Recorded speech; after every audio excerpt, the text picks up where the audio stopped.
regionların inkişafı üçün 86 milyard dollar pul xərclənir. O da həmin o 86 milyard deməli milyard puldan dostlar təsəvvür edin. Hər rayonda, məsələn, deyək ki, həmən sizin dediyiniz kimi bir Heydər Əliyev mərkəzi, bir dənə Heydər Əliyev mərkəzi bir heykəli, bir də deyək ki, orada bir dənə nə deyirlər ona? Küçə. Heydər Əliyev prospekti salıblar. Bir də müəyyən bəzi yerlərdə o vaxt bilmirəm sizin yadınızdadırsa olimpiyada şeyləri tikməklə məşğul idilər. Onları da inanın mənə, mən birini getdim Gəncədə gördüm. Deyək ki, çöldən beləcə yaraşığı var, amma içi bərbad, artıq içi dağılmışdı. Yəni təsəvvür edin. Yəni söhbət burada bundan gedir. İndi bu gün də mən yenə deyirəm, haram xoşları olsun. Onsuz da bu pulları dağıdıblar, onsuz da Azərbaycan xalqı bu pulları onlara kusturacaq. Sadəcə olaraq bizim bugün məhz bir yerə yığışa bilməməyimizin, təşkilatlanmamağımızın, yəni bir-birimizin yanında bir-birimizə deyək ki, satqın kimi, bir-birimizə kiminsə adamı kimi baxmaqdan yəni bir yerə yığışa bilmirik. Və Heydər Əliyev sülaləsi olan bugünkü hakimiyyət də həmən bu İlham Əliyev və onun bandası təsəvvür edin. Sokar adında bir dənə deyək ki, neft yaradıb, firması yaradıb. Güya ki, adı hökumətindir, amma dəxli yoxdur, dotasiya ilə işləyir. Dünyanın müxtəlif ölkələrində benzin filan satmaqla məşğuldur və o satılan pulların heç bir manatı da Azərbaycana qayıtmır. Onunla İlham Əliyev və onun bandası Azərbaycanlıların xarici ölkələrdə bir-biri ilə deyək ki, dil tapıb təşkilatlanmasına imkan vermir. Diaspora təşkilatlarını dağıdır, hamısını deyək ki, bir-birinə qarşı qoyur ki, onlar bugün İlham Əliyevə qarşı yəni təşkilatlana bilməsinlər. Necə ki, deyək ki, Yəhudlərin təşkilatı kimi, Ermənilərin təşkilatı kimi və başqa millətlərin, elə Rusların özünün. Biz bugün həmən o nöqteyi nəzərdən təsəvvür edin ki, bu millət zəlil günündədir. O Heydər Əliyevin korrupsiyaya qarşı mübarizədən danışırdı. O 69-cu ildə güya ki, bu Heydər Əliyev birinci katib gələndən sonra seyri məkanında korrupsiyaya qarşı mübarizəni məhz bu başladı. Baxın. 1969-cu ildən başlayaraq 70-ci illərdə bu korrupsiya ilə, rüşvətxorluqla, cürbəcür bu mənfi hallarla mübarizəni Azərbaycanda başladı. Məsələ burasındadır ki, məhz Heydər Əliyev 69-da deyək ki, vəzifəyə gələndən sonra birinci katib kimi, Azərbaycanın birinci katibi kimi, məhz ondan sonra rüşvətxorluq, korrupsiya başladı və Heydər Əliyev maskalanmaq üçün məhz bu həmən o korrupsiyaya qarşı mübarizə idarəsi. Necə ki, bugün deyək ki, burada Azərbaycanda yaratdılar, deyək ki, Şevrondan sonra bu gün də həmən o bir arada Kamran Əliyev korrupsiyaya qarşı mübarizə idarəsinin rəisi zad oldu, Zakir Qaralovun vaxtında. Əslində, korrupsiya yaradan təşkilat kimi.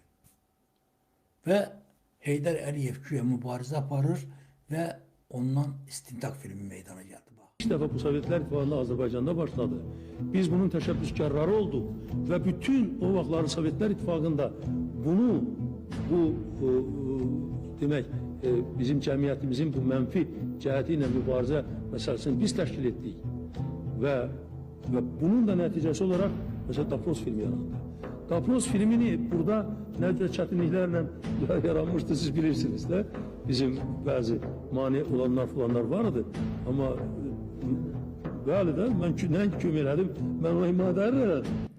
Bu gözünüz dostlar, yəni bu nə qədər minsifət şərəfsiz adamdırsa, güya ki, bu ona himayədar, ölkənin birinci adamıdır və deyib güya ki, ona mane olanlar falanlar özündən şey uydurur. Əslində, həmən o istintaq kinosunda dostlar, yəqin ki, siz istintaq kinosuna baxıbsınız. Orada o, deyək ki, korrupsiya ilə məşğul olanlar bizim həmən Həsən Turabovun apardığı, deyək ki, o obraz, hansı ki, pul, narkotik maddələr filan zadlar daşıyır və o həmən o nazir adamlar da ki 17-18 yaşında deyək ki 15 yaşında qızları həmən o lüks nömrələrdə kefdə damaqda olduqlarını, həmən o şeyləri məhz Heydər Əliyev və onun bandası o vaxt 69-da hakimiyyətə gələndən sonra məhz o Azərbaycanda baş verirdi. Və Heydər Əliyev onu göstərməklə sadəcə olaraq güya ki, bu korrupsiyaya qarşı mübarizə aparır. Əslində, həmən o korrupsiya törədən adamlar, həmən onların personajlarından biri də məhz Heydər Əliyev idi. Təsəvvür edeyim. Və gəlin tanrına qulaq asın. Çünki o mənim 69-cu ildə bir respublikanın rəhbəri kimi, bir siyasi xadim kimi apardığım siyasi demək işin, xəttin kinoda əksi idi. Bu sizin yadınızdadırsa, bu şeydə Avakyan indiki mətbuat prospektində zərgərlik zavodu var idi. Həmən o zavod təsəvvür edin, Heydər Əliyevin vaxtında o zavodun dostlar registrasiyadan keçməmişsən demə, o zavod registrasiyadan keçməyib və o Heydər Əliyev işləyirdi. Heydər Əliyev Moskvada olan həmən o Brejnevdən üzü bəri onların arvadları üçün müxtəlif zərgədəki zinət əşyaları falanları düzəldib onlara hədiyyə verməklə məşğul idi. Və bir nömrəli deyək ki, korrupsioner, bir nömrəli deyək ki, korrupsiya yaradan Heydər Əliyev özü idi. Təsəvvür edin, bizim o vaxtı Şəmkirdə bir nəfəri həbs eləmişdilər. Təsəvvür edin, məlumat gəlir ki, güya ki, buradan deyək ki, bu şeyə taxıl getməlidir, vaqonlarda, eşalonlarda. Təsəvvür edin, eşalonda taxıl yox, çamadanlarla pul gedir və gəlir yoxlayırlar ki, vaqonlar boşdur və 80-ci illərdə məhz həmin o pambıq məsələsi, bilmirəm yadınızdadırsa, şeydə deməli, Azərbaycanın müxtəlif rayonlarında əvvəlcə deyək ki, Özbəkistanda başlayandan sonra bunu Azərbaycanda da bizimkilər başladı. Şəmkirdə də. Hansı ki, məsələn, deyək ki, Şəmkirdə həmən o artıq yazılma söhbəti, plan doldurmaq, yalandan deyək ki, mənim yaxşı yadımdadır, Allah ölənlərinizə rəhmət eləsin. Mənim atam hər il ona heç olmasa bir ton pambıq aldırırdılar. Bir ton pambıq, bir də yarım karovka deyirdilər o vaxtı, barama quruldu. Təbii məsələdir ki, atam da onu kim idi gətirib evdə baxan, atam da onun pulunu ödəyirdi. Təbii məsələdir, ödəyirdi, alırdı güya ki, yəni sənətlə. Halbuki o barama bəslənməmişdi. Sadəcə olaraq, bilmirəm, 300 manat idi, nə qədər idi, verirdin, deyək ki, adını yazdırırlar ki, gətirdi, təhvil verdi. Onun da hardasa 150-200 manatını sana deyək ki, həmən o əmək haqqı kimi qaytarırdılar.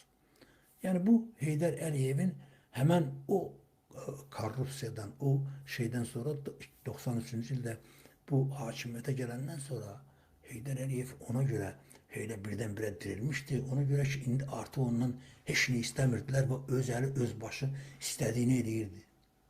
Və o nöqteyi nəzərdən də bütün deyək ki, o ətrafında olan adamları deyək ki, o gücdə olan ki, sabahları İlham Əliyevə mane ola bilər, o adamları təmizlədi ki, təsəvvür edin.